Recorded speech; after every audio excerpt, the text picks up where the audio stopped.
ठीक है। Elasticity of demand के अंदर बच्चे सबसे पहले क्वेश्चन समझिए। यहाँ पे कहता था coefficient of price elasticity of demand is -2, यानी कि सर जो ईडी गिवन है मेरे को वो कितना गिवन है 0.2। When the price was 10 per unit, जब किसी चीज के प्राइस कितने थे sir 10 per unit, the quantity demanded was 40। तो सर उसकी क्वांटिटी कितनी डिमांड कर रहे थे हम 40। If the price falls to 5, अगर प्राइस कितने हो जाते हैं sir 5, how much will be the quantity demanded, तो हमें बताना है सर उसकी क्वांटिटी डिमांडेड कितनी होगी।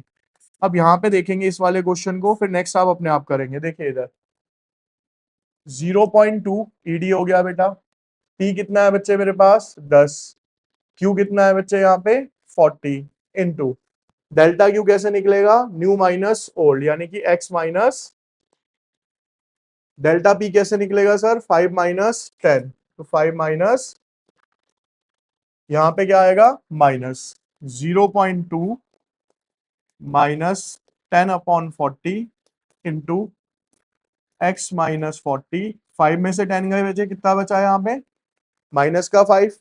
इसको आप डिवाइड करेंगे यहाँ पे तो ये हो गया 2, माइनस से माइनस कट गया, इसको काटेंगे तो ये कितना हो गया 20। अब बेटा मेरे पास बचा क्या 0.2, ऊपर क्या बच गया x माइनस 40 अपॉन में इतना कितना बच गया 20। 0.2 ये यहाँ पे आ जाएगा बच्चे 20, x माइनस 40, इसको इससे मल्टीप्लाई करोगे ये कितना हो जाएगा 4, x minus 40, x is equals to 4, minus का ये इधर आएगा प्लस का 44। तो आंसर कितना आ गया सर हमारा 44 यूनिट्स आ जाएगा। ठीक है, साथ साथ मत करो बच्चे, पहले समझ लो आराम से, 2 मिनट लगा के सब। बेटा क्वेश्चन नंबर जो आपका यहाँ पे 12 था, यहाँ पे क्वेश्चन में बोल रखा है बच्चे क्या, market demand for a good at a price of ₹10, जब किसी गुड्स के प्राइस कितने रुपए है बेटा 10, तो उसकी जो मार्केट डिमांड है बच्चे वो कितनी है 100 units. When its price changes its market demand falls to 50, जब उसके प्राइस चेंज होते हैं तो उसकी मार्केट डिमांड कितनी हो जाती है सर 50। एक्चुअल में आपने क्या करा होगा मैं बताता हूँ, ईडी कितनी दी हुई थी बेटा यहाँ पे -2। अब फॉर्मूले में क्या दिया हुआ है बच्चे -2 दिया हुआ था, तो मतलब ईडी -2 दी हुई थी तो फॉर्मूले में -2 नहीं लेना था हमें। ठीक है ना, तो डबल -2 लोगे तो आंसर चेंज आ जाएगा आपका। अब देखो कैसे होगा ये, -2 10 अपॉन में 100 इंटू 50 माइनस 100 अपॉन में x minus 10, -2 10 upon 100 into -50, 50 to ज़ा 2 5 ज़ा, यहाँ बच गया माइनस का 5। सॉल्व करोगे बेटा इसे तो -2 x minus 10 is equals to minus का 5, ये हो गया -2x minus minus plus 20 minus का 5, -2x -5 प्लस का इधर आएगा ये माइनस का 20, -25 अपॉन -2 12 पॉइंट। ठीक है, वही मिस्टेक हुई होगी आपकी साइन वाली, यही थी, ध्यान दो इस चीज पे। क्वेश्चन नंबर 14 करेंगे सबसे पहले। यहाँ पे बोला है बेटा consumer buy 200 units of a good, consumer buy 200 units of a good at a price of 5, with the change in the price he buy only 100 units. कहता है उसके प्राइस में कुछ चेंज आता है तो उसके बाद वो कितनी यूनिट्स खरीदता है बेटा, सिर्फ 100 यूनिट खरीदता है, ये समझ आ गया। इलास्टिसिटी कहता है वो कितनी है बेटा क्वेश्चन के अंदर -1। मैंने आपको क्या बताया हुआ बेटा कि अगर क्वेश्चन के अंदर इजी माइनस में दिया है तो फॉर्मूले में माइनस नहीं लेना। ठीक है, अब जब आप ईडी की वैल्यू पुट करोगे, फॉर्मूला भी लिख देता हूं चलो मैं, ED minus P upon Q into delta Q upon delta P. लेकिन मैंने अभी क्या बोला, क्योंकि यहाँ पे ईडी माइनस में है तो इसमें फॉर्मूले में माइनस नहीं लेंगे। अब इसको पुट करो वैल्यू -1, पी कितना है बेटा 5, क्यू कितना है, डेल्टा क्यू कितना हो गया बेटा 100 माइनस डेल्टा पी कितना हो जाएगा x माइनस 5, -1 100 में से 200 गए, माइनस का 100,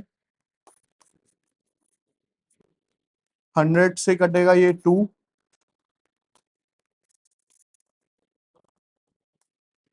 सॉल्व करो बेटा इसे आगे, इसको यहीं काट दो 2.5। अब क्या बच गया बेटा मेरे पास, -1 इज इक्वल टू 2.5 अपॉन में x -5। हाँ माइनस का आएगा क्योंकि यहाँ पे माइनस था, ठीक है। अब इसे बेटा जब सॉल्व करोगे आप यहाँ पे देखिए, -1 x -5 is equals to -2.5, bracket open करो, -x minus minus plus 5 minus का 2.5 minus x is equals to -2.5, ये माइनस का प्लस का जाके इधर क्या हो गया, ये कितना हो गया बेटा -7.5, x माइनस से माइनस कट गया, x की वैल्यू कितनी आ गई बेटा यहाँ पे 7.5। कहाँ पे गलती हुई थी आपकी, माइनस की, देखिए बेटा 16 क्वेश्चन में कह रखा है कि elasticity of demand is solve for 0 if the demand is 2 kg at a price of 5, यानी 5 रुपए पे डिमांड कितनी है 2, calculate the demand if price rises to 7.5। अब देखो इसको चलो हम यहाँ पे प्रैक्टिकली तो कर ही रहे हैं, ठीक है ना, हो ही जाएगा।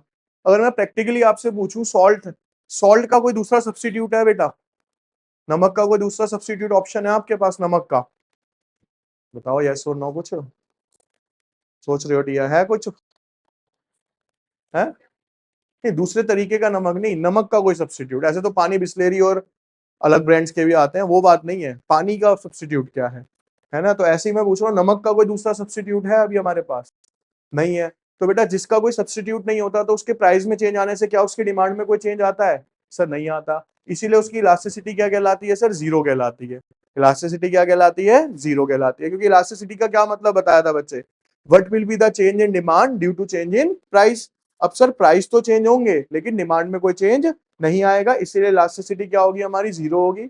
अब यहाँ पे देखिए प्रूफ भी करते हैं इसको, ये कितना है सर 0, P कितना हो गया सर 5, Q कितना हो गया सर 2, x -2, 7.5 -5।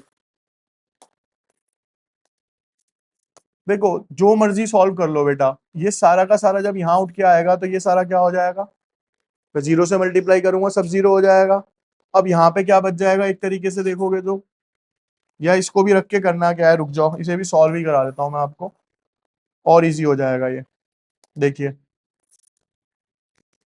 0 5/2 इंटू x -2, ये कितना हो गया सर 2 पॉइंट। मैंने हमेशा कहा है बेटा इस स्टेप तक ना कटिंग मत करा करो कभी भी, यहाँ पे आने के बाद कटिंग करा करो, ब्रैकेट वगैरह सब खोलने के बाद। इससे बेनिफिट क्या होगा, देखो 2.5 एकम 2.5 कट गया, ये सीधा सीधा 2 से क्या होगा सर, यहाँ पे 2 कट जाएगा। अब हमारे पास बचा क्या sir, x -2/1 is equal to 0, तो x -2 किसके बराबर बचा सर, ठीक है। तो अल्टीमेटली अगर आप देखोगे ना तो यहाँ पे सारा का सारा क्या होता चला जाएगा, अब x को यहाँ पे छोड़ोगे तो 0 और ये माइनस का इधर आगे क्या हो जाएगा प्लस का 2, ये कितना आ गया सर 2। तो यानी कि सर प्राइस में तो चेंज आएगा लेकिन डिमांड में कोई चेंज नहीं आएगा, डिमांड क्या रहेगी सर मेरी बिल्कुल कांस्टेंट सेम रहेगी। समझ आ गया आप, ये क्लियर है जी।